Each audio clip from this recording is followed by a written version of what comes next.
lo cuelgan como una tarea. ¿Estamos? Este,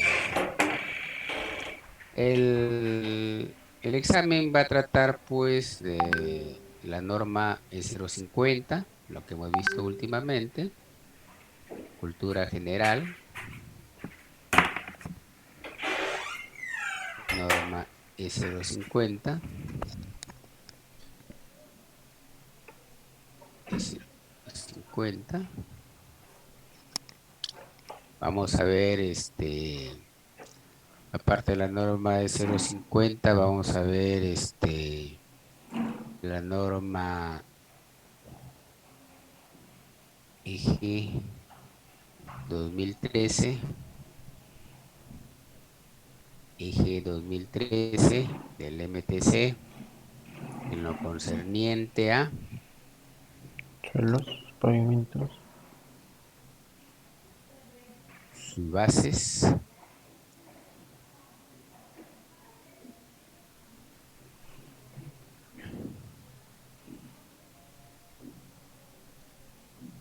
este es exclusivamente para pavimentos, sus bases,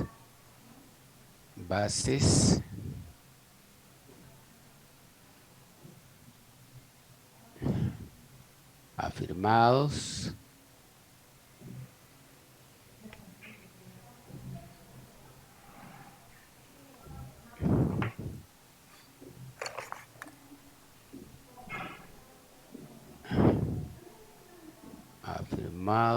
terraplenes y terraplenes, ya está.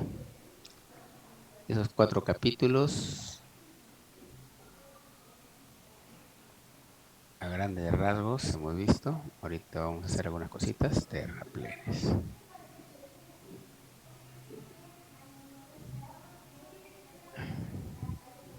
¿Qué más? Va a venir compactación de suelos.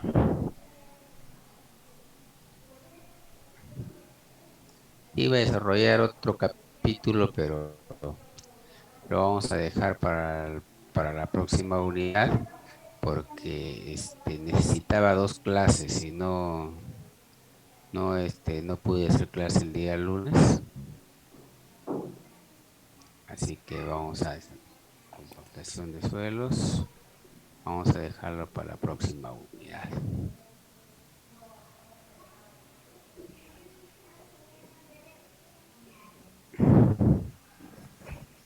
Compactación de suelos y CBR de los suelos.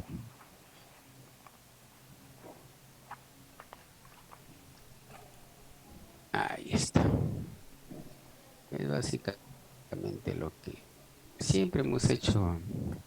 Siempre hemos llegado hasta acá el primer examen. Muy bien. Para eso, a manera de, a manera de ensayo, vamos a solucionar algunos exámenes pasados, para que no digan que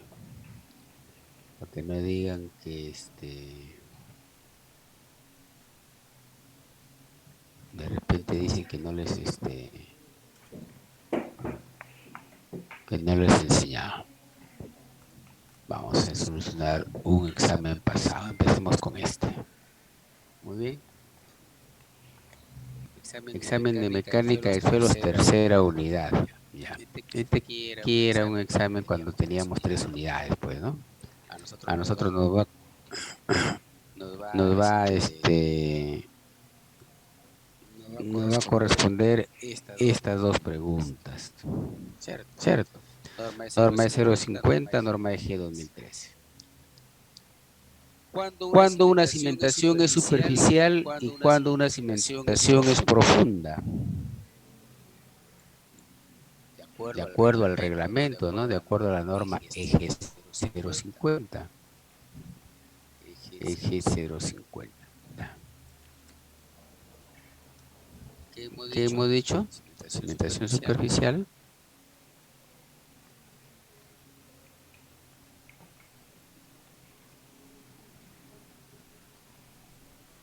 cimentación superficial,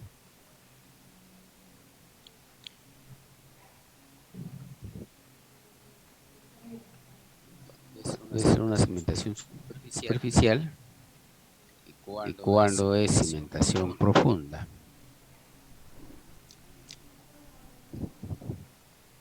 Cuando es profunda.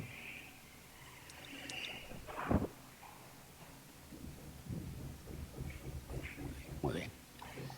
Hemos dicho que si DF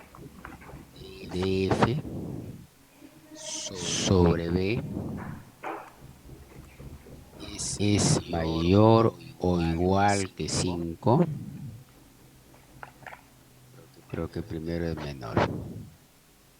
Si DF sobre B es menor o igual a 5, entonces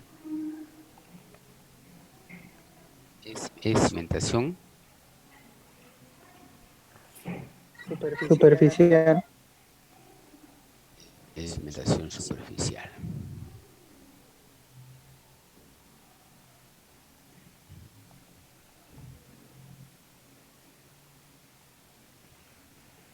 Realmente son con zapatas, ¿no? Y cimientos continuos, zapatas. ¿Qué es DF y qué cosa es B? Si este es el terreno natural, hemos dicho, vamos a hacer un pequeño repaso para el examen. ¿Qué cosa es DF? Aquí está mi zapata que voy a proyectar.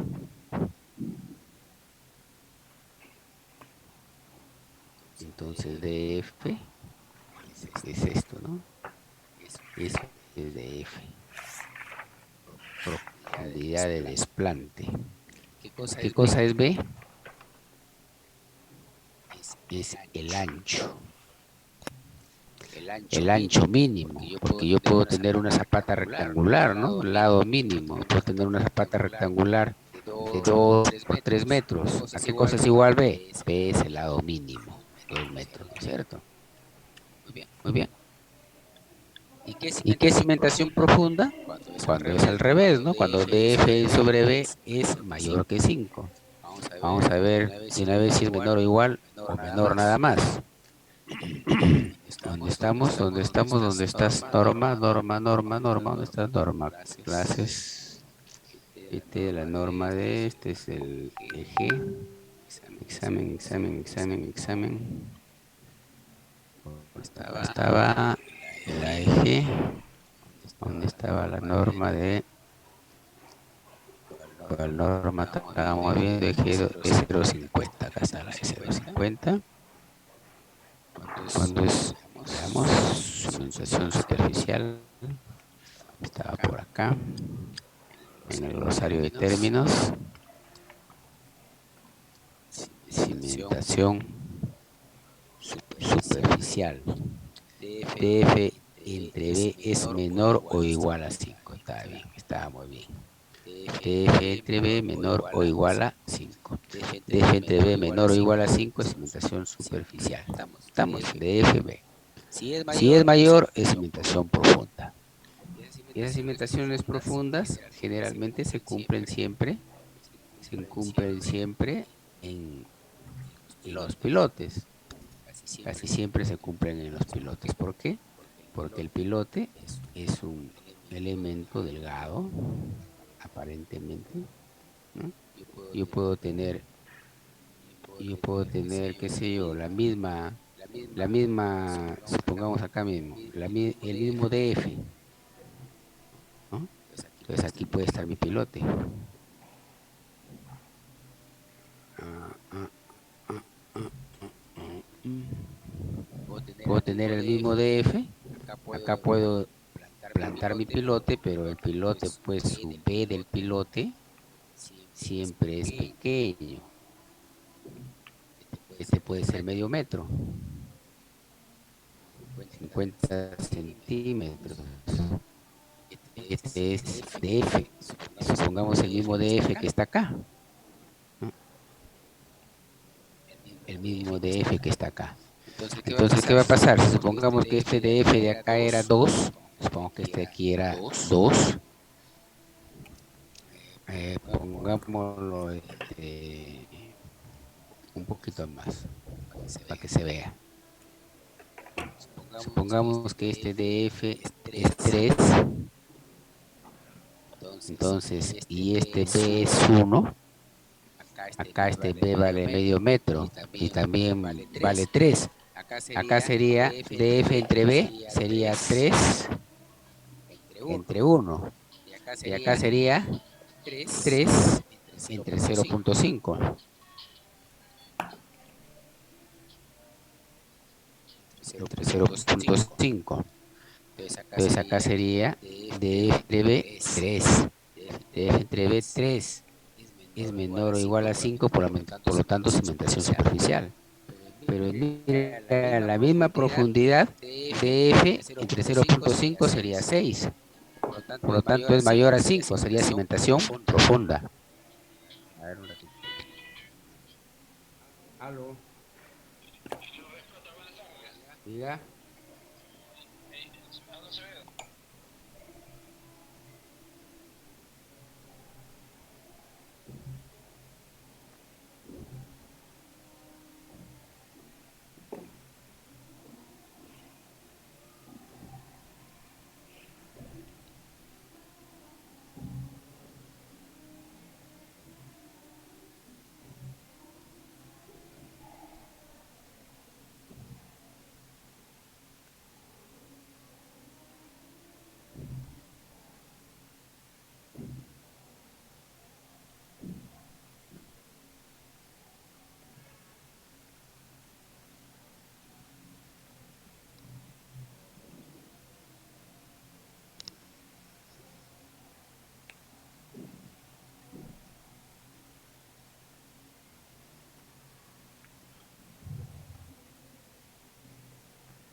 Estábamos hablando, estábamos hablando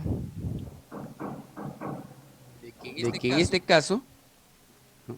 A profundidad 3 metros, en este caso sale cimentación superficial, ¿no? 3 entre 1, 3 metros, pero a lo mismo de profundidad de 3 metros, poniendo el pilote siempre pues tiene su dimensión del piloto es mucho menor, aproximadamente 50 centímetros generalmente. Entonces 3 entre 0.5 sería 6. Entonces a la misma profundidad utilizando pilote me sale cimentación profunda y utilizando zapata me sale cimentación superficial. ¿Ya? Es por eso que siempre se debe tener muy en cuenta esta formulita, ¿no? Muy en cuenta. Menor o igual que 5, superficial mayor que 5, profunda. ¿Estamos? Veamos otra preguntita. Estamos acá.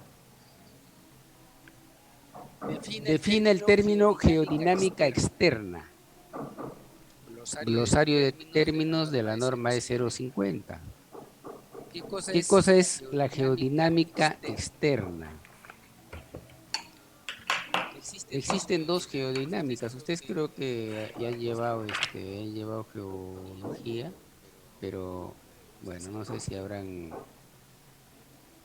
en algún momento habrán visto este término. Geodinámica, hay dos geodinámicas, la geodinámica externa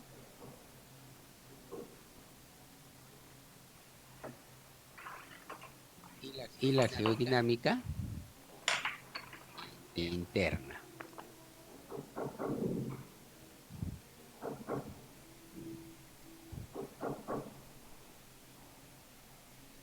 La geodinámica interna está dado por exclusivamente los sismos, ¿no? Es del interior de la corteza terrestre, los sismos. Esa es la geodinámica interna, todo lo que tiene que ver con los sismos. Y la geodinámica externa, todo lo que tiene que ver en la parte exterior, en la superficie. ¿Qué fenómeno geodinámico, o sea, geotierra, dinámica movimiento? ¿Qué, qué, qué fenómeno geodinámico se ve en la superficie Vientos. del suelo? Huaicos.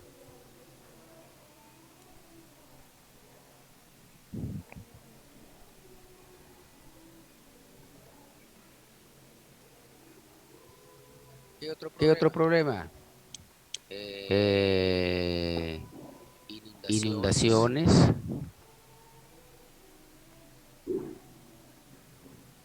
¿Qué otro problema de geodinámica externa? Vientos. ¿No? Derrumbes, todo lo que tiene que ver con suelos en la parte exterior, ¿no? Veamos qué nos dice la norma. Geodinámica externa, donde estábamos viendo la norma.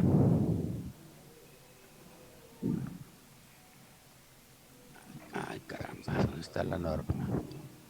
Ya lo perdí.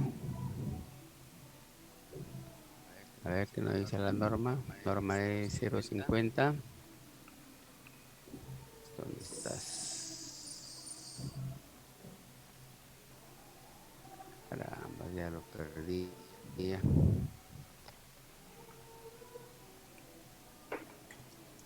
Geodinámica externa.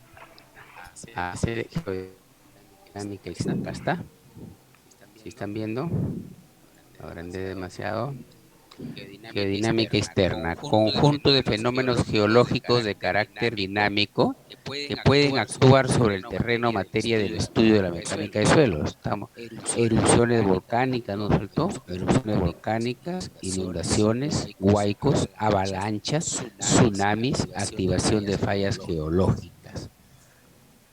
Esta es geodinámica, ¿no? Preguntitas de cultura general. Veamos otra pregunta. Define usted asentamiento diferencial y diga cuál es el máximo valor que puede tolerar una estructura. Norma de 0,50, asentamiento diferencial. Vamos a explicar asentamiento diferencial.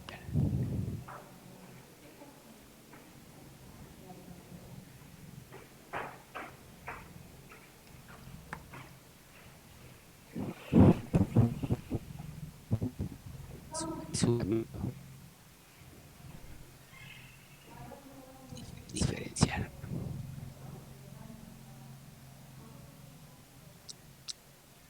¿Y cuánto puede tolerar, de acuerdo al reglamento, una estructura? Una estructura va a tolerar mucho más, ¿no? Sino que cuánto debe asentarse como máximo diferencial. Ese cuánto debe asentarse como máximo significa que en ese asentamiento no va a haber daños estructurales. En primer lugar, ¿qué es un asentamiento diferencial? Yo tengo acá mi terreno natural. Sobre mi terreno natural, yo tengo acá, qué sé yo, mi edificación en la parte superior. Aquí está mi edificación, qué sé yo, de un nivel, dos niveles, tres niveles. Supongo que tengo mi edificio de uno, dos, tres, cuatro pisos, ¿eh?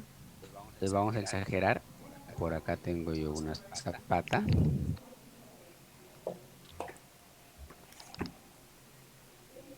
Ahí está una zapata.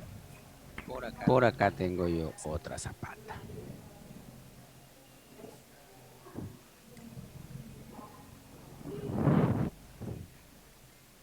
¿Cierto? Entendiéndose que esto de aquí está sentado en un mismo nivel, ¿no? Ya se me pasó ahí. Entonces este de acá tiene que estar más abajito.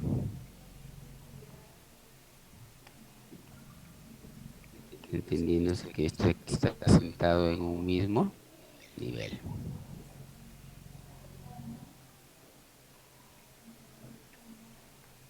Muy bien.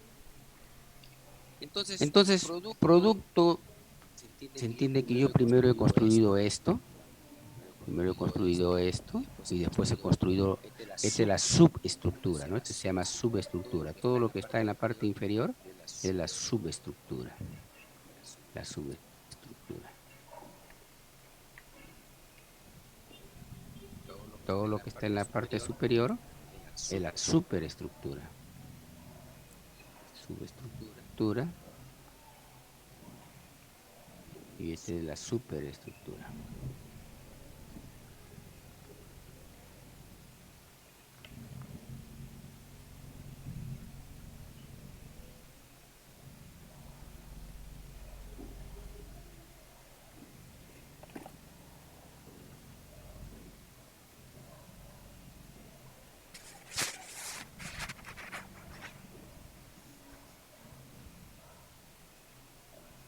La superestructura. Entonces, ¿qué sucede? Que yo primero construyo la subestructura, o sea, construyo las zapatas. ¿Cierto? Claro que existen algunas estructuras especiales que primero se construye arriba y después se construye abajo, ¿ah? Por si acaso. Por ahí tengo algunas fotos muy importantes de sobre todo los muros de sótano anclados. A muros de sótano anclados, primero se construye arriba y después al final se construye la cimentación. ¿Ya? Pero generalmente primero se construye la subestructura, después se construye la superestructura. Entonces, ¿qué sucede? Que cuando yo empiezo a construir un piso, dos pisos, tres pisos, cuatro pisos, ¿qué va a pasar acá? Aquí se va incrementando los esfuerzos que son transmitidos a la subestructura, ¿no es cierto? Producto de ese incremento se van a producir, o sea, esta zapata va a va a empujar al suelo. Y se entiende que en una edificación, generalmente las edificaciones no son simétricas. O sea, de repente acá empujará con una fuerza P y acá empujará con una fuerza Q. Y de repente P es mayor o menor que Q, ¿no es cierto? Va a ser lógico. Entonces, ¿qué va a suceder cuando yo tengo dos fuerzas distintas, ¿no? Porque la construcción no es totalmente simétrica, ni tampoco está amoblado simétricamente. Entonces es obviamente que si yo acá parto, supongamos que tiene únicamente dos ejes, no creo que siempre la mitad de peso exactito va a estar acá y la otra mitad exactito va a estar acá. No, ¿por qué? Porque como es una edificación grande, es muy posible que aquí tenga de repente divisiones, ¿no? Y acá de repente no tenga divisiones, o sea, acá tenga muros que transmitan mayor fuerza y acá de repente no tengo nada que transmita mayor peso. Entonces, obviamente que P siempre va a ser diferente que Q. Entonces, a sus cimentaciones van a transmitir pesos distintos. Y si a eso le agregamos el sismo, o sea, esos pesos se van a amplificar y las diferencias van a aumentar. Entonces, ¿qué suele suceder? ¿Qué suele suceder? Suele suceder que por el peso de toda la estructura, una zapata, las zapatas se van a asentar. ¿Qué significa que se van a asentar? Se van a profundizar un poquito, ¿no es cierto?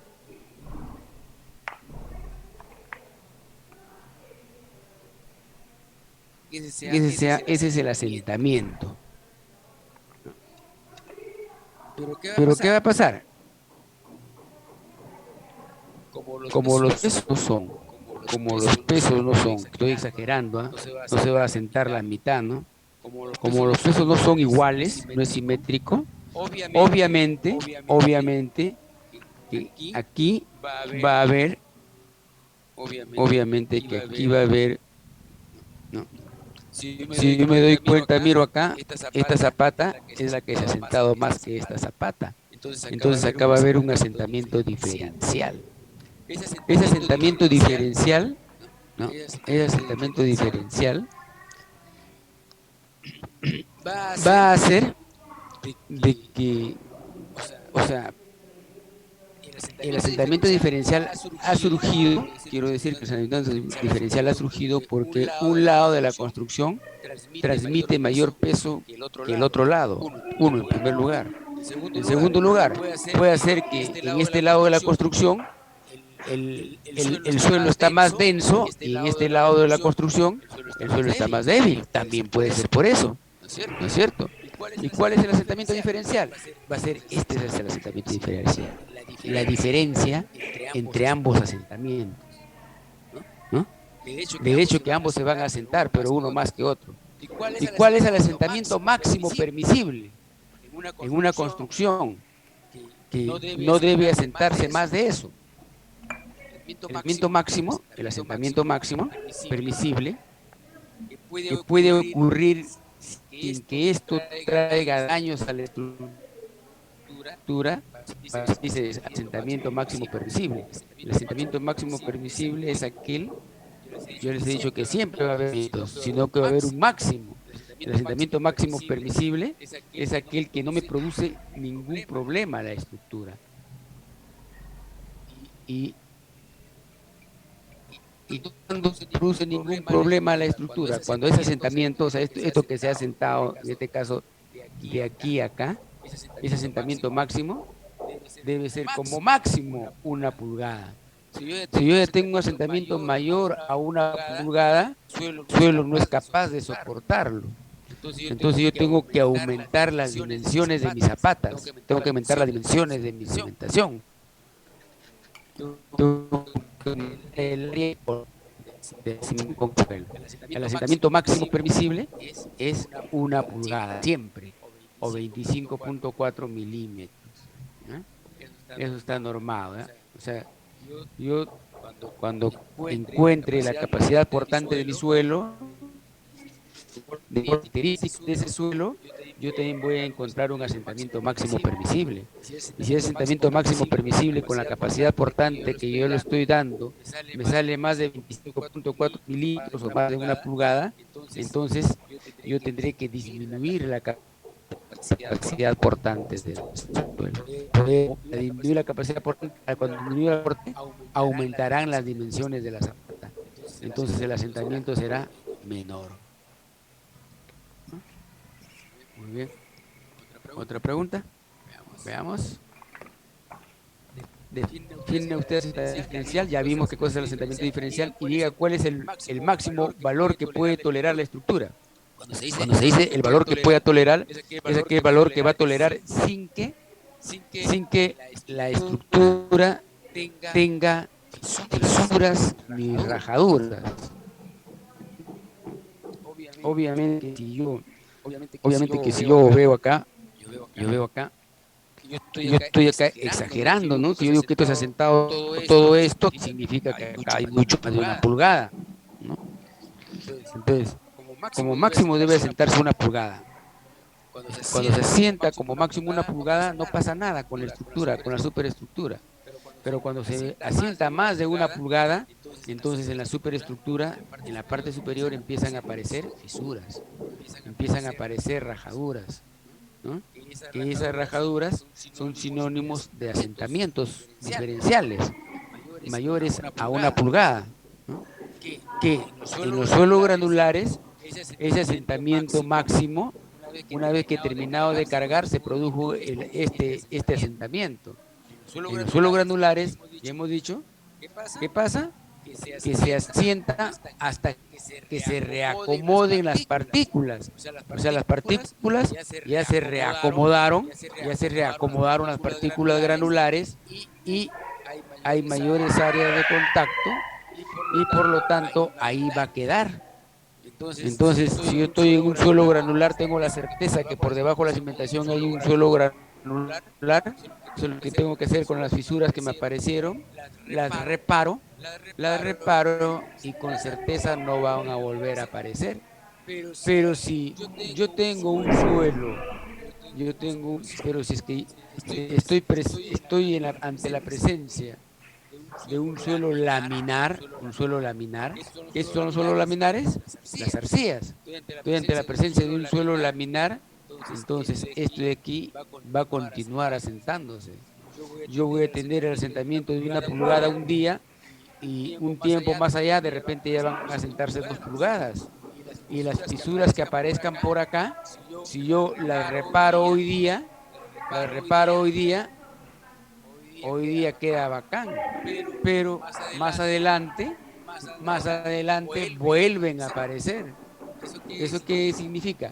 Significa que el asentamiento continúa, ya no es ya no se está asentando 2 pulgadas, se está asentando más, ¿no? Eso es la diferencia del asentamiento entre un suelo granular y un suelo cohesivo.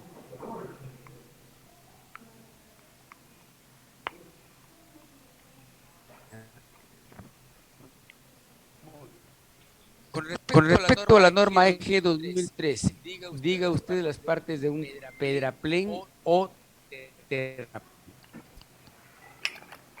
¿Qué es un pedraplén? ¿Qué cosa es un terraplén? ¿Un terraplén qué cosa les he dicho?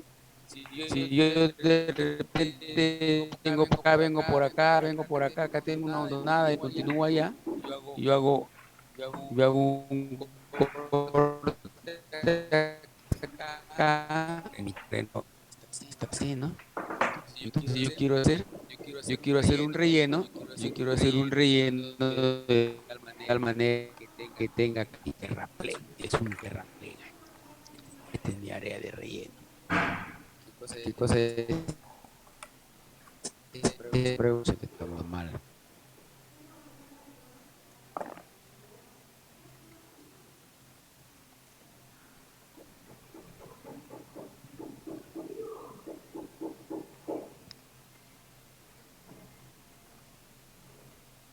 Recording in progress. Pedraplén, de piedra, terraplén o pedraplén, terraplén, si es que es de tierra, del suelo. Pero si yo voy a colocar para una defensa, qué sé yo, por acá va a pasar el río para una defensa ribereña, lo haré de piedras, entonces será un pedraplén. Las partes, ¿cuáles son las partes? Las partes son las siguientes, ¿cierto? La parte inferior se llama base, en la parte que está en contacto con el terreno natural, base. Luego sigue el cuerpo,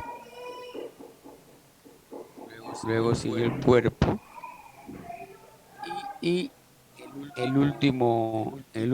última capa de relleno se le llama la corona.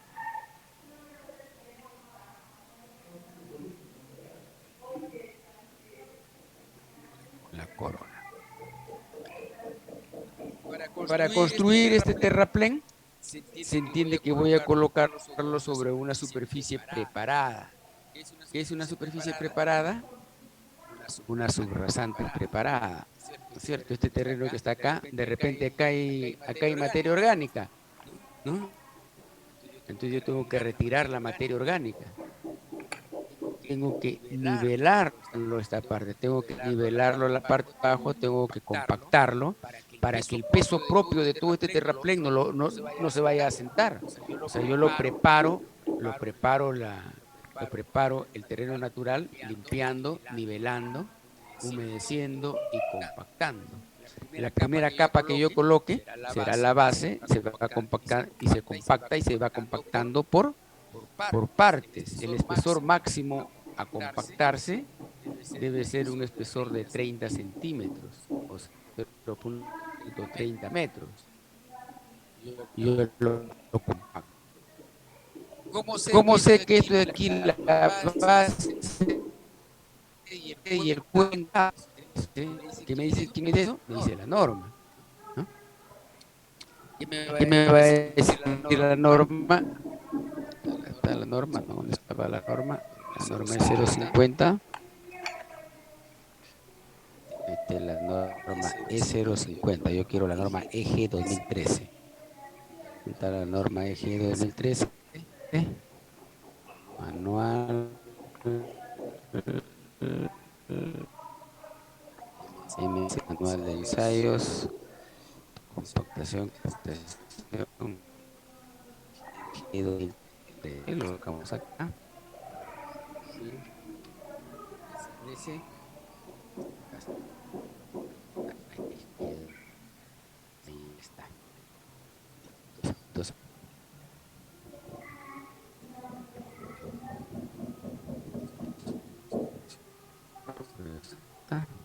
acá está, ¿cierto? ¿Qué me dice el terraplenes? ¿Con qué jugarme? ¿Qué pasa un terraplén? ¿Con cualquier suelo puedes hacer? Casi que con cualquier suelo, amigo. Esto con una gruesa. A24, arenas finas. A26, arenas limpas y arena fina. Casi con todos los suelos puedo hacer yo terraplenes. Con todos los suelos gruesos, ¿no? Desde arenas hasta arenas arcillosas. Acá no me dice que puse terraplenes con arcillas ni con limos, ¿ya? Y arenas limosas también. Más me dice los materiales que debo tener.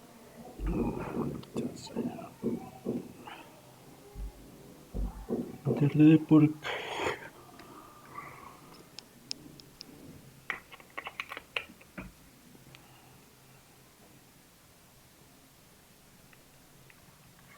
Recording in ¿Qué más progress.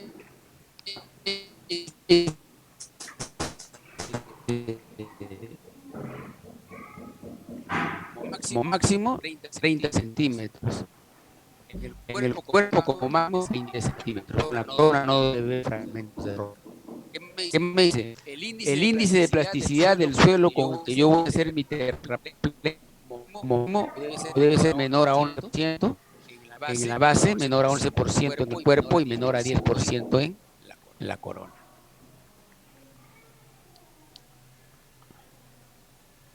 ¿Qué pregunta? Me olvidé qué cosa pregunta. Sí.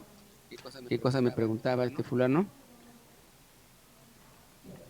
Usted desde un terreno, ya vimos las partes. Corona, perdón, base, cuerpo y corona. Con finalidad de realizar una estabilización de suelos.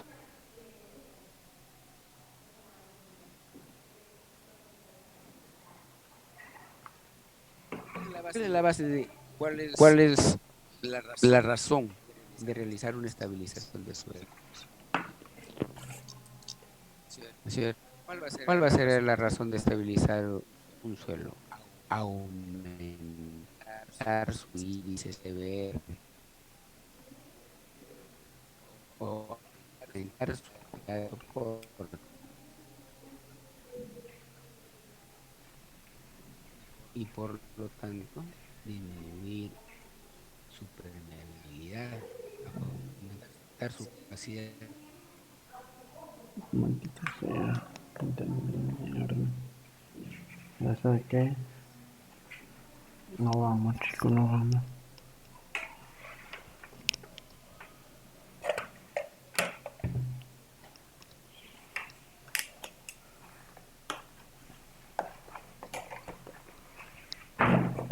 Recording in progress.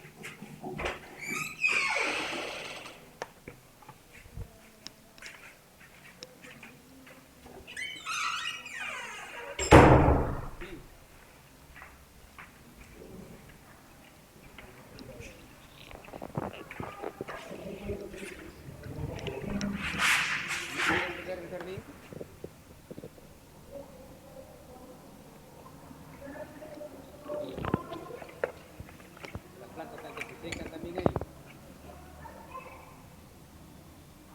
Ya, pero esas cisternas tienen bomba, todo. Ya, ahorita ya, ahorita lo voy a ver.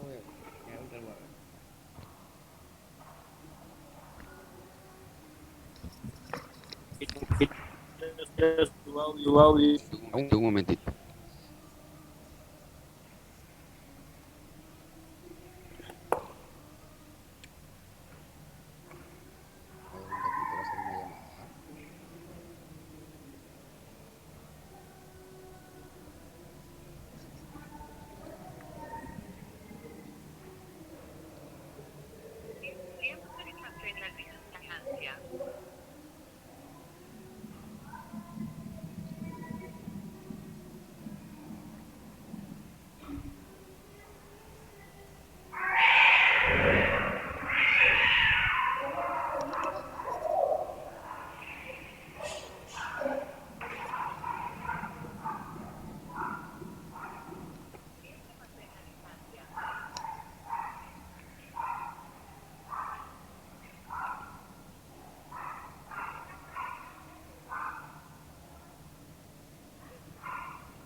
contestar.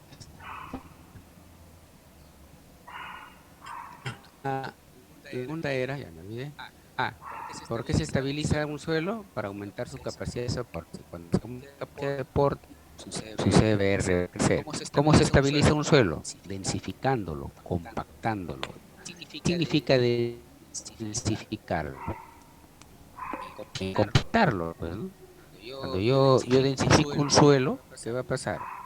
Yo tengo acá un recipiente.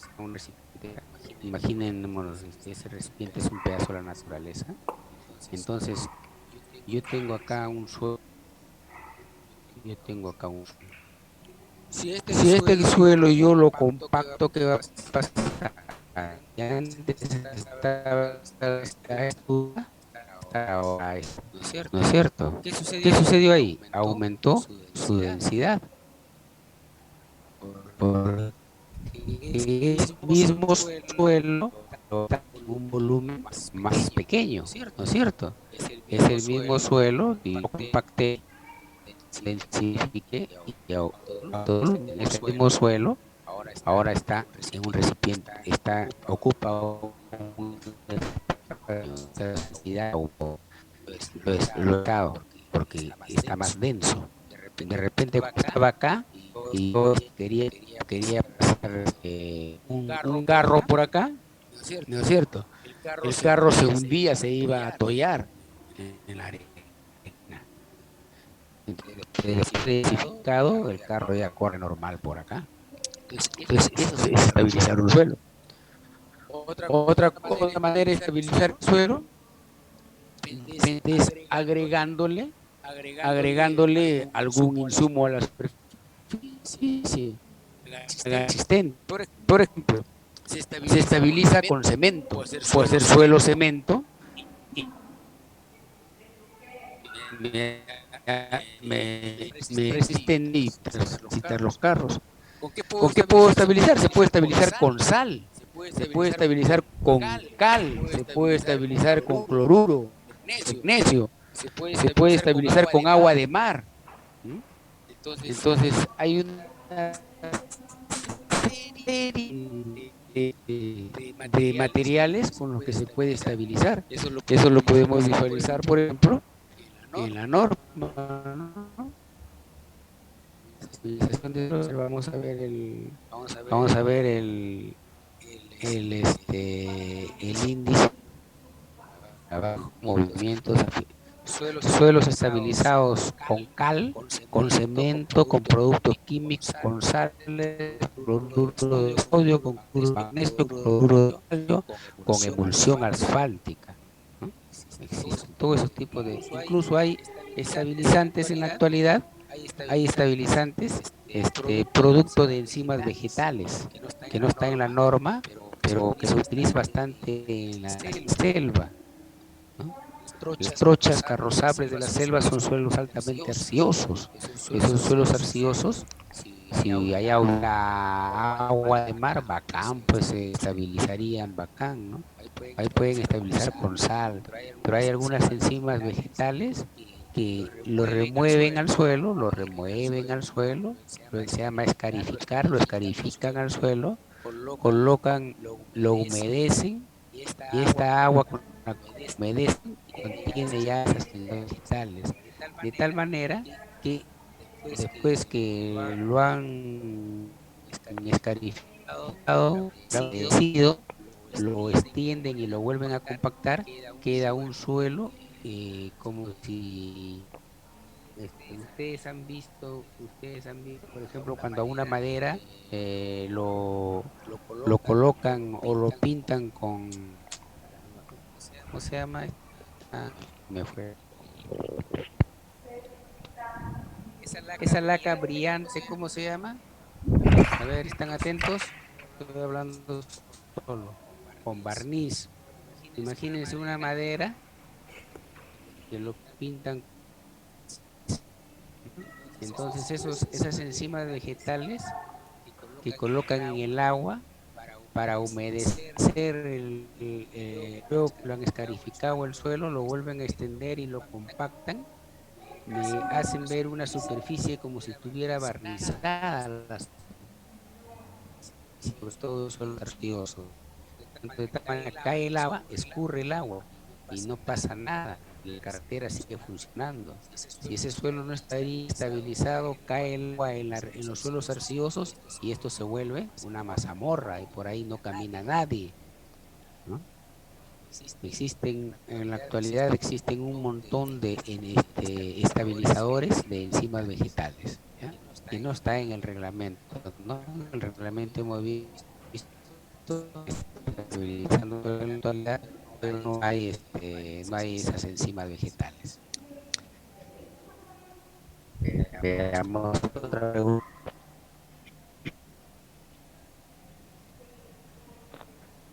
¿Cuál es la finalidad de realizar estabilización de suelos? Aumentar su densidad, aumentar su capacidad de soporte, aumentar su índice CBR. ¿Qué es un tramo de prueba? Muy bien. Eso está en la norma EG 2013.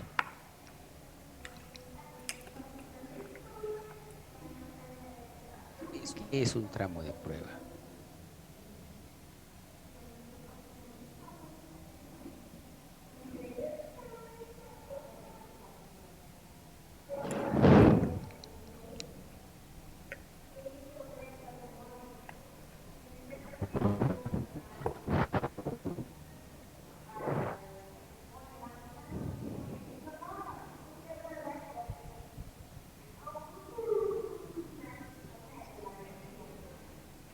Un tramo de prueba, como su propio nombre lo dice, supongamos que yo estoy haciendo, qué sé yo, una carretera de lado A al lado B, ¿no?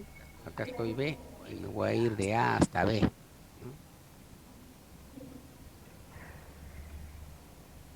Entonces, yo voy a tener un rodillo vibratorio, tener una motoniveladora, voy a tener una serie de equipos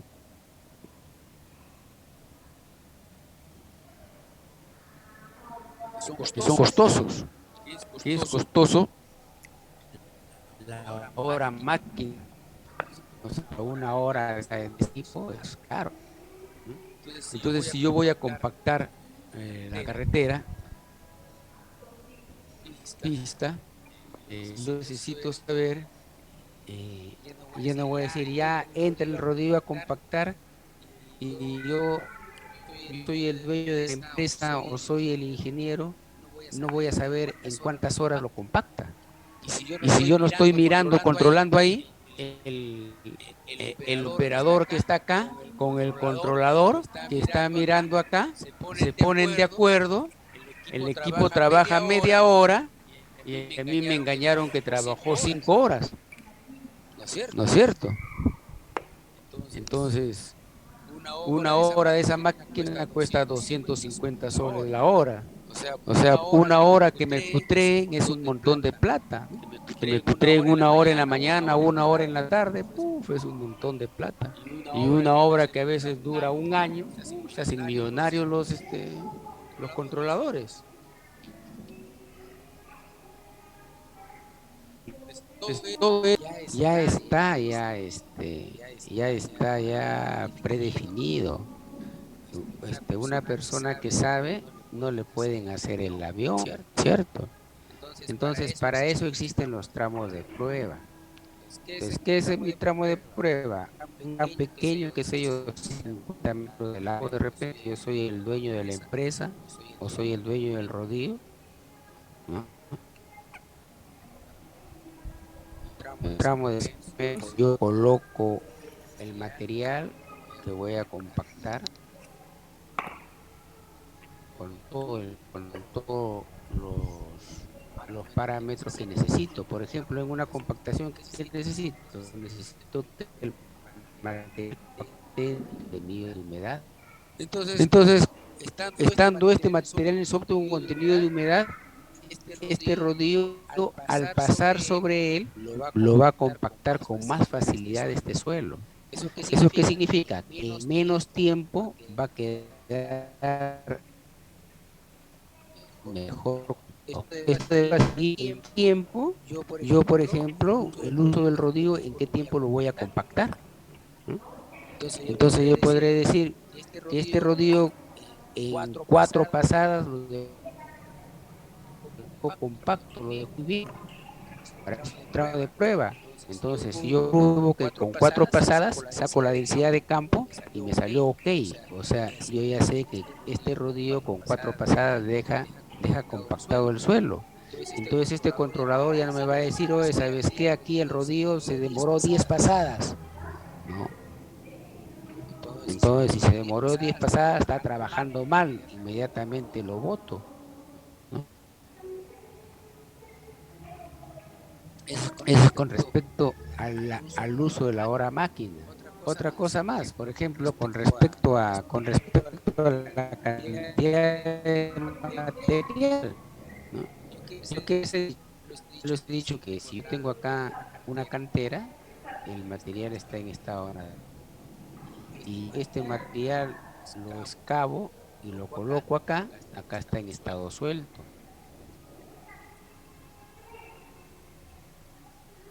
Luego subo a la cantera y lo extiendo y lo compacto, aquí va a estar en estado compactado.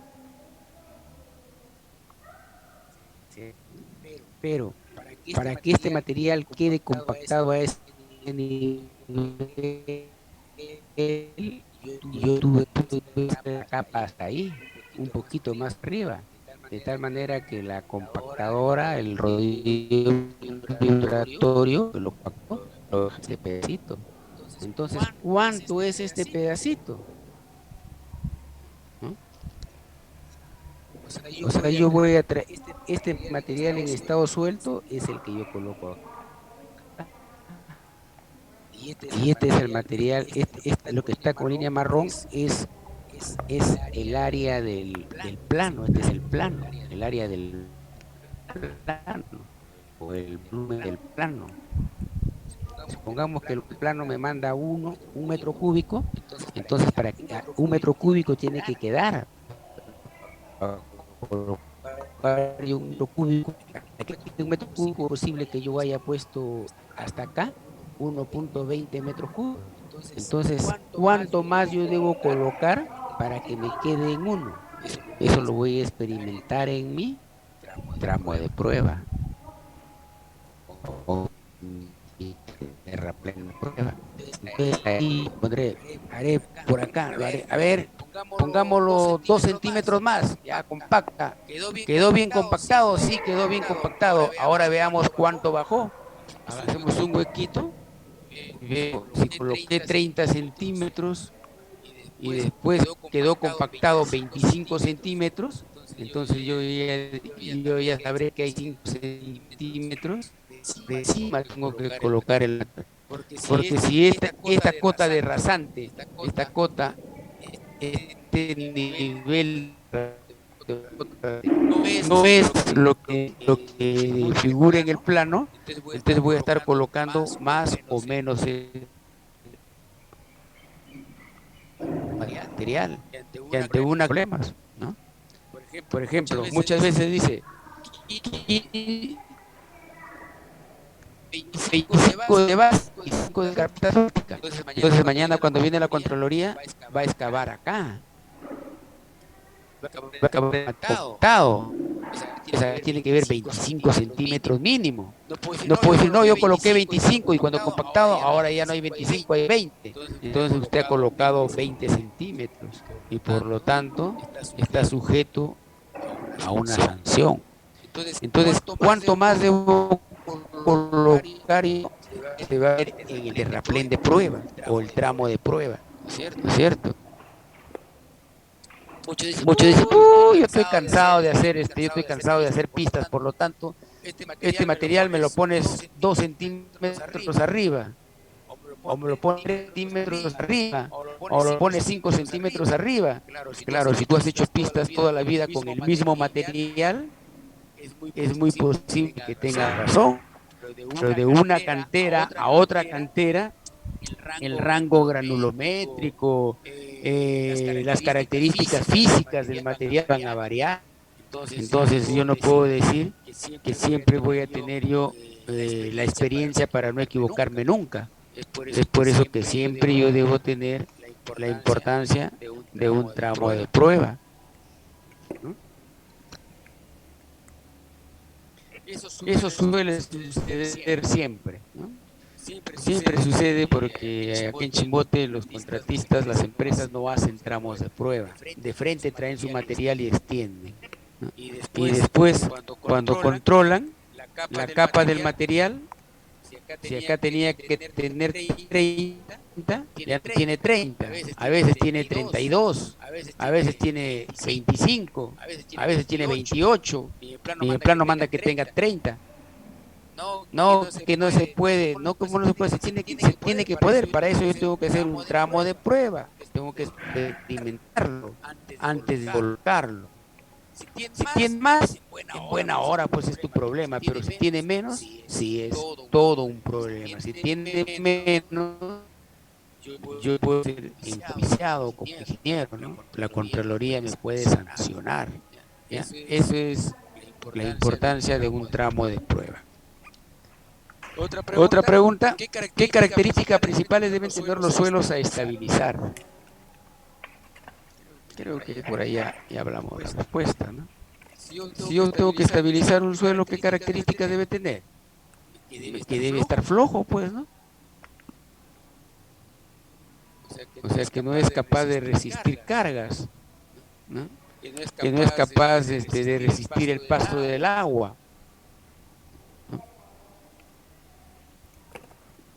Que es un suelo pobre, para pasarlo yo a estabilizarlo y hacerlo un suelo de mejores condiciones, ¿eh? Con respecto a este examen, bueno, estas serían las preguntas que nos podrían corresponder, ¿no? Preguntas, sí. Muros de contención, de ahí a parte de otro capítulo que vamos a ver más adelante. Eso no va a entrar en el examen, que se va a dar mañana, la otra semana. Veamos otro examen. Para no volverlos a repetir. Miren, por ejemplo, yo ya, de acuerdo a la norma 050, defina usted qué es profundidad activa. Ya ven usted profundidad activa, ¿no?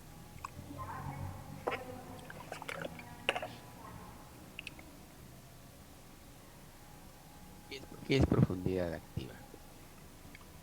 Es el glosario de términos nada más. Caramba, ¿dónde estaba?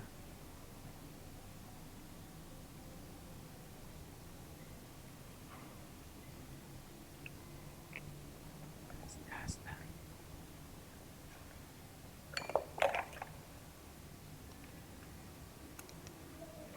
Si supongamos que tengo pata,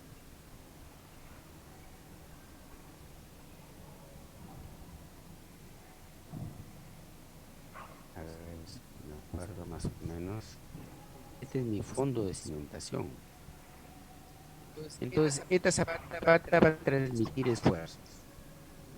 Conforme, o sea, supongamos que esta zapata mide 1 metro por 1 metro, 1 metro por 1 metro, 1 metro por 1 metro. O sea, tiene 10.000 centímetros cuadrados.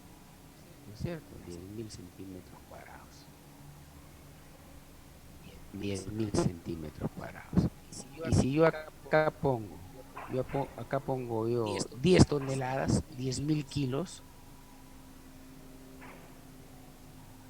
10 kilos. Entonces aquí está transmitiendo, ¿cuándo está transmitiendo? Está transmitiendo aquí en el contacto de la zapata con el suelo, aquí en el contacto de la zapata con el suelo, hay 1 kilo por centímetro cuadrado. ¿Estamos? ¿Qué cosa es profundidad activa? Profundidad activa, esto de aquí genera un bulbo, se dice.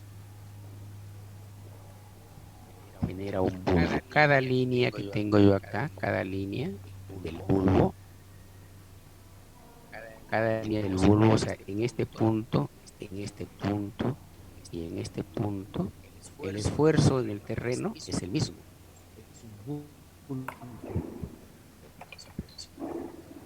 Entonces yo me voy alejando de la zapata y puedo estar por acá, ¿no es cierto? Este esfuerzo que era 1 kilo acá, por acá es mucho menos. Por acá, aquí es 10 kilos por centímetro cuadrado en todo el área de contacto, pero conforme me voy alejando y me voy profundizando, es mucho menos. Entonces, ¿qué cosa es profundidad activa? Aquella profundidad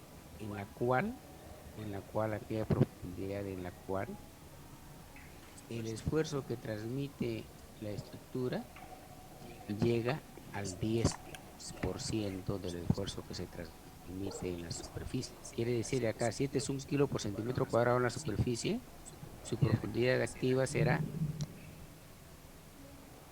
la profundidad hasta o mayor a 0.1 kilo por centímetro cuadrado. O sea, la profundidad hasta donde transmite más de 0.1 kilómetro cuadrado es la profundidad. Más abajo que esto, aquí ya sería menos de 0.1 kilo por centímetro cuadrado que está transmitiendo al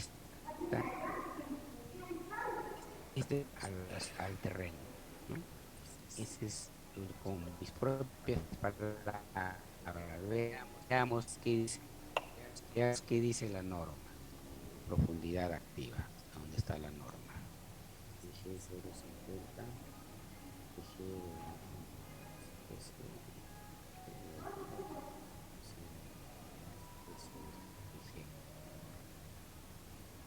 ¿dónde está normita?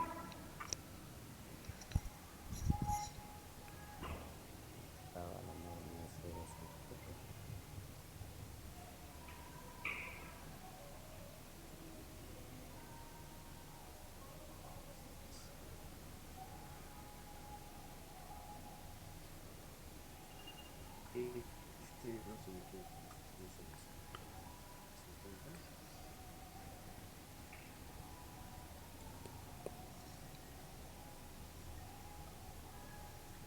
El concepto de profundidad activa.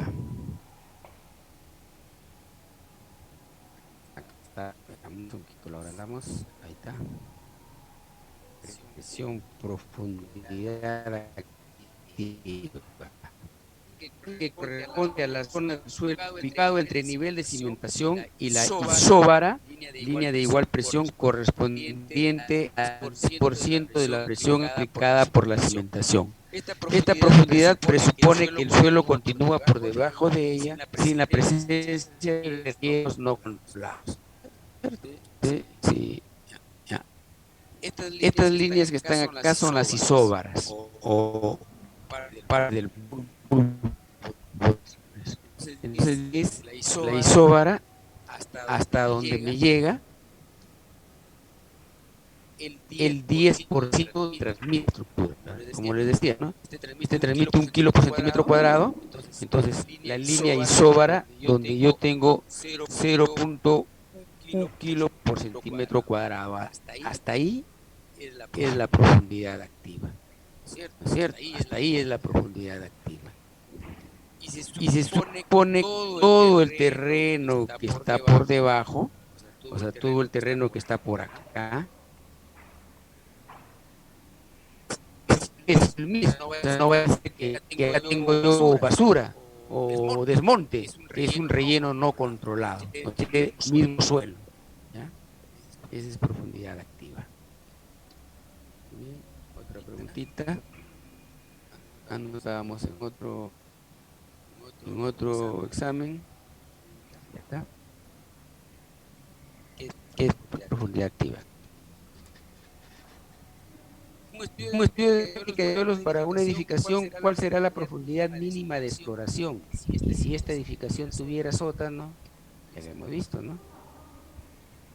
En un estudio de mecánica de suelos, ¿cuál es la profundidad mínima de exploración? Hemos llegado a definir aquí esta parte. Hemos dicho que esto sea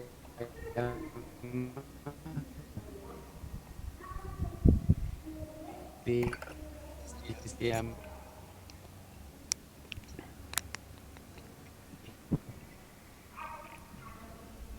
profundidad mínima de exploración es igual a DF más 1.5 P. O sea, yo tengo esa profundidad, yo tengo que explorar el suelo 1.5 B más abajo.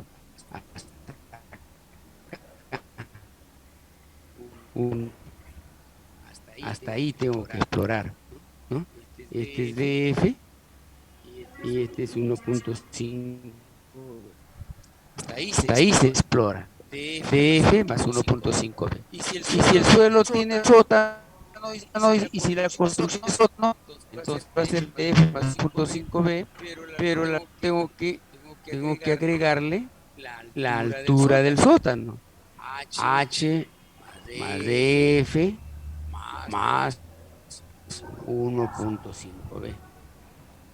Entendiendo que si este es mi terreno natural, y mi sótano está hasta acá, mi sótano, entonces sí me van a dar la zapata, ¿no es cierto? Este será H, este será DF y este será B, ¿no es cierto? Entonces la profundidad mínima de exploración de una edificación con sótano se le agrega H, ¿no? H más DF más 1.5 B. Estamos, está en la norma E050. Si yo tengo otra pregunta, norma E050, ¿qué son cimentaciones superficiales y qué son cimentaciones profundas? Ya lo dijimos. ¿Qué es profundidad activa? Ya lo dijimos. Ahora lo que hemos hecho y lo que ustedes están haciendo, ¿qué hicieron? Los datos, estos datos, se trata de un control de compactación de una carretera a nivel urbano. Diga usted si el tramo se encuentra bien compactado y qué recomendaciones diera al respecto de acuerdo a las normas del Ministerio de Transporte, la norma de G 2013. ¿Qué hacen acá ustedes? Depósito del peso del depósito antes de empezar la prueba, su densidad de campo que ustedes han hecho, peso del depósito después de terminada la prueba, van a llenar todos esos renglones, van a encontrar su densidad húmeda, acá está la densidad, el contenido de humedad, el óptimo contenido de humedad, encontrarán la densidad seca y lo compactarán, lo van a comparar con la densidad seca obtenida en laboratorio, o sea, con el van a ver el grado de compactación en que está. Pero ¿qué sucede? ¿Qué me dice la pregunta? ¿Traen compactado y qué recomendaciones va a dar? En primer lugar, dice que es una subbase. El contenido de humedad no debe variar en más o menos 1.5. Acá tengo 2.20% y acá tengo 2.80%. Entonces, así como está, el tramo no debe ser aceptado. ¿Por qué? Porque el contenido de humedad es mayor a 1. El contenido de humedad encontrado es mayor en 2.2%, tiene más de 1.5% del óptimo. Entonces, el tramo no se acepta hasta que hay que dejarlo orear un rato, que se evapore la humedad y recién ahí sacar la densidad de campo. Así como está, no se acepta el tramo. No, se tiene que dejar orear, se tiene que seguir compactando. Después que se ha oreado, se saca nuevamente un contenido de humedad y se ve que no es por encima del importante. Entonces, si es que ya ahorita tiene 10.20 y tiene 10.80, que se yo dentro de un par de horas, a un buen sol dentro de un par de horas, saco contenido de humedad y veo que ya tiene 9%. 8 a 9 ya tiene menos de un 5 de campo, tendría que haber nueva densidad de campo, ¿no? Y ahí hago la comparación. Tendría que ser mínimamente igual, 100%, la máxima densidad seca del laboratorio, que en este caso es 2.2.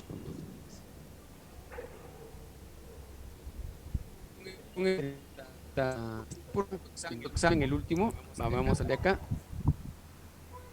A ver.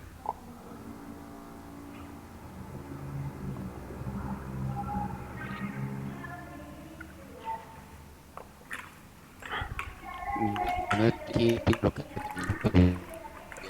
ya no vemos, aunque hay algunas preguntas. A ver, de nuevo.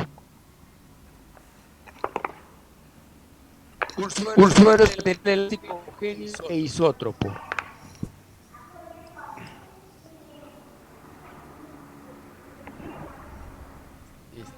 Eso de ahí no lo vamos a ver. Vamos a ver en la próxima clase teórica. Pero ya que lo abrimos, es importante. Mecánica de suelos. La mecánica de suelos eh,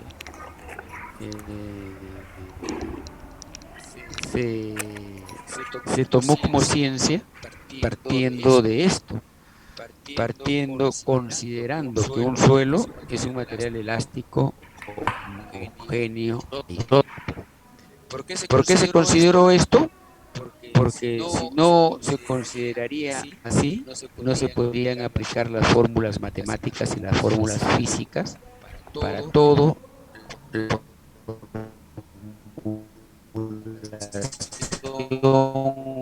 para todas las fórmulas de ser aplicables estas fórmulas matemáticas y estas fórmulas físicas, por ejemplo la densidad, ¿no? Como por ejemplo el peso específico, fórmulas físicas, para que se puedan aplicar esas fórmulas. Entonces se parte o se supone que el suelo es un material elástico, es homogéneo y es isótropo, pero en la realidad no es así. Está muy próximo a hacerlo, sí, pero no es así. Pero como vuelvo a decirles, esto se ha tomado así, toda la formulación está pensando así para que puedan aplicarse todas las fórmulas físicas y matemáticas que se necesitan. Ese suelo es homogéneo siempre y cuando en todos sus puntos las propiedades físicas son idénticas. Entonces, un suelo será homogéneo, o sea, las propiedades físicas de un suelo aquí es igual más allá, ¿no? Te vuelvo a decir, ¿no? Propiedades físicas, peso volumétrico, densidad, peso específico, contenido de humedad, de vacíos. Si usted saca la proporción de vacíos en un punto y se va más allá a 10 metros más allá, vuelve a sacar la proporción de vacíos, no va a ser la misma. Y saca la proporción de vacíos a medio metro y saca la proporción de vacíos a 1 metro de profundidad, tampoco va a ser la misma. Por lo tanto, realmente no es un suelo, no es un material homogéneo. Se le considera así para poder decir que el suelo es un material y todas sus direcciones, que es lo mismo que los suelos homogéneos, en todas las direcciones. En una dirección va a variar más que en otra. Y decir que un suelo es un material elástico equivale a decir que este cumple con la ley de Hooke, ¿no? Que se puede deformar y puede recuperar su forma. O sea, lo puedo estirar y dejo de aplicarle carga y regresa a su posición original. Es la formulación matemática y física. Por eso cuando yo diga verdadero o falso, ¿el suelo es un material elástico homogéneo y otro? No, es falso. Nada más se presupone para aplicar la formulación existente. Un ratito.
Bueno, que hacemos next, la fricción entre los suelos se define como la adherencia. A ver, la fricción entre los suelos se define como la adherencia entre las partículas del suelo debido a la atracción entre ellas en virtud de las fuerzas moleculares. ¿Verdadero o falso?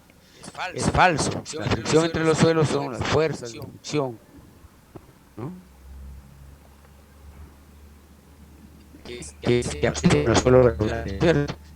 La interna del suelo, la ecuación de Boussinex, eso de ahí todavía no podemos verlo ahora porque no hemos tocado. La interna de un suelo servir para estabilizar un talud. Efectivamente, claro que sí. El ángulo de fricción interna de un suelo es el ángulo de reposo del material. Entonces, si yo a un talud lo pongo en el ángulo de reposo, ya quedó estable el talud, nunca se va a deslizar. El ángulo de fricción interna de las arcillas depende de su capacidad relativa. Eso es falso, las arcillas no tienen capacidad relativa. La prueba de corte directo puede usarse únicamente en suelos finos. No, también se hace en suelos granulares, pero se orienta, o sea, pero más se utiliza en suelos finos, pero también se hace en suelos granulares, también se hace en arenas. El ángulo de fricción interna de los suelos granulares depende del grado de acomodo de sus partículas. Claro que sí, depende del grado de acomodo de sus partículas. Mientras mejor acomodadas están, o sea, mientras más denso está, el ángulo de fricción interna será mayor.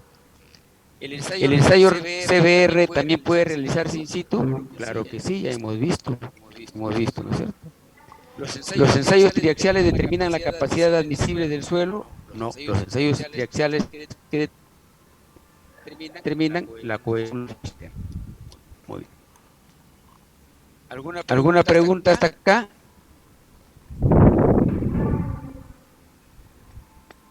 Ya, señores. A ver, acá veo una pregunta. ¿Cómo se realiza el óptimo contenido de humedad en el campo? ¿De qué manera se humedece el terreno natural para que se compacte bien? ¿Cómo se realiza el óptimo contenido de humedad? Yo no voy a realizar. El óptimo contenido de humedad yo ya lo he encontrado en laboratorio. Cuando he hecho mi prueba Proctor, aquí está mi óptimo contenido de humedad. Y aquí está mi máxima densidad seca. ¿Cierto? Entonces, con otro de humedad, yo debo compactar para que me garantice que voy a llegar fácilmente a la máxima humedad en el campo. Muy fácil, pues. Yo llego acá al campo y que yo de repente he encontrado que el suelo ya ha sido humedecido. Está húmedo. Entonces yo cojo mi Speedy, el Speedy es un equipo que determina el contenido de humedad al instante, in situ. Saco una muestra, supongamos que acá el óptimo contenido de humedad fue 10%. 10%. Saco una muestra de contenido de humedad y me sale que estoy en 5%. La humedad que he encontrado en necesito en un 10% de humedad. Entonces yo rápidamente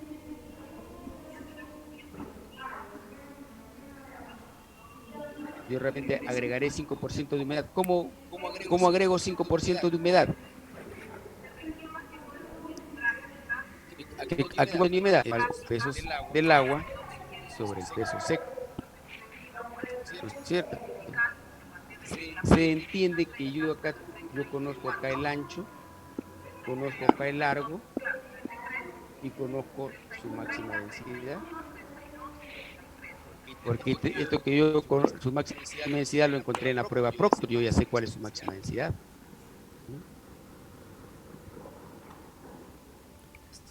¿Qué más sé? Conozco el espesor. El espesor. ¿Cuál es el espesor? Si es terreno natural, el espesor será pues lo que ha escarificado la modeladora, Aproximadamente, ¿cuánto es ese espesor? Aproximadamente 15 centímetros es lo que califica la motonía del agua. Este día de volumen, tengo máxima densidad seca. Entonces, este volumen le corresponde, ¿no? Me falta 5% de humedad, entonces 5% de humedad, 0.05. Por este peso seco voy a encontrar el peso del agua. Entonces yo voy a encontrar el peso del agua convertido a litros, puedo determinarlo. Qué sé yo, de repente me salió 1000 litros que le falta. Entonces esos 1000 litros tengo que regarlo uniformemente en todo el área. Entonces así de 5% que tenía, llego a 10%, que es el contenido de humedad. ¿Ya? ¿Qué más preguntaba? No sé qué más me preguntaba.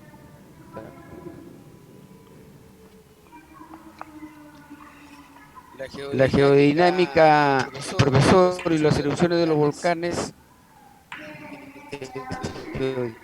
geodinámica, ¿no?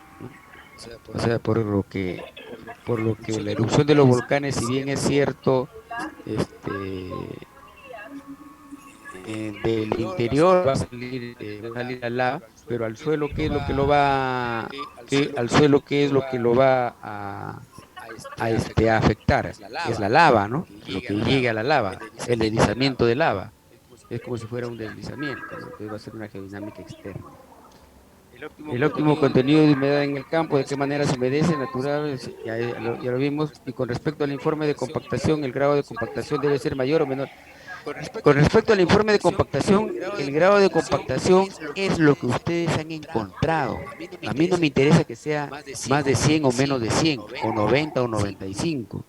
Es el que ustedes encuentran. Nada más, de eso se trata, de que ustedes sepan encontrar el grado de compactación. Cuando ustedes vayamos al terreno, se empiecen a trabajar, ya sabremos que el grado de compactación de una subrasante es mínimamente 95%, y de una subbase y base es mínimamente el 100%.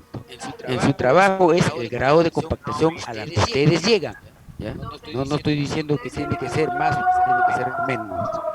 Lo que se trata acá es de encontrar el grado de compactación. Puede ser 80, puede ser 70, ¿no? Puede ser mucho menos. ¿Ya? Se va a presentar la curva de vacíos en cada gráfica, tiene que presentar la curva de cero vacíos, ¿cierto? La curva de saturación, para ver si su productor modificado ha sido bien hecho. Le salió bastante lejos, ¿no? Pues tienes que trabajar con la, o sea, tienes que pegarlo, pues. Trabaja con, traza una línea paralela, y lo acercas a la curva. Muy bien. Ahí nos vamos a quedar. ¿Hay alguna pregunta? Ya está. ¿Para cuándo se entregaba? El trabajo se entrega, se cuelga el mismo día del examen, ¿no? De repente el trabajo lo damos hasta las 8 de la noche, pues, ¿no? Pero el examen ya quedamos el día miércoles de 2 a 4. ¿Ya? Ahí nos vamos a quedar. Ingeniero. Ya, muy bien. Ingeniero. Diga. ¿El examen va a ser las dos teorías juntas o...? ¿Cómo? Repita, no lo escuché. ¿Solo horario? No lo escucho. ¿Qué dice? El examen se darán las dos teorías en un solo horario. Así ya quedamos ya. El examen el examen ustedes lo van a colgar. Yo les voy a mandar y los dos entran de 2 a 4. ¿Ya? ¿Estamos? Todos tienen plazo para que lo cuelguen su examen el día miércoles de 2 a 4. Ahí no vamos a quedar. Recording stop.